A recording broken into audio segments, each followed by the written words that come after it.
Subtracting fractions. At first glance, it might look difficult, but when you get down to it, there are some ways to make it as easy as possible. So I have 6/7 subtract 2/3. In order to subtract a fraction, you're going to need to find a common denominator. There are a few different ways you can do this. The easiest is to multiply your two denominators or your bottom numbers. It may not always give you your smallest common denominator, but it will give you one that works. In this case, it also does happen to be our smallest common denominator. So I have a 7 and a 3, and 7 times 3 is 21. So I have 6/7. So 7 times 3 gets me to 21. So I need to go 6 times 3 as well for 18. Then I need to go 3 times 7 gets me to 21. So I got to go 2 times 7, which is 14.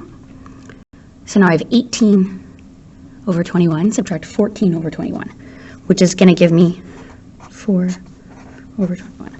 This particular fraction, I cannot simplify it any further, therefore, that is the end at this point. As a 9th grader, you are also going to be expected to be able to subtract fractions when there are negatives involved. So I have -5/6, subtract -3/4. So for this, we are going to, once again, find a common denominator. You can multiply them, as I said, and that'll give you 24. But in this particular case, I'm going to use 12 because that is actually the smallest common denominator that they have.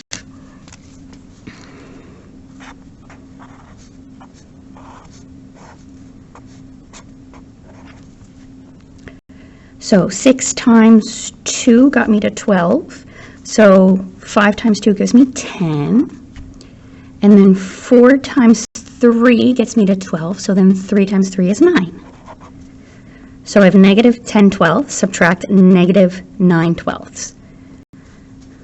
So pay attention to your signs here, because you have a -10, subtract a -9, which in essence is -10 plus 9.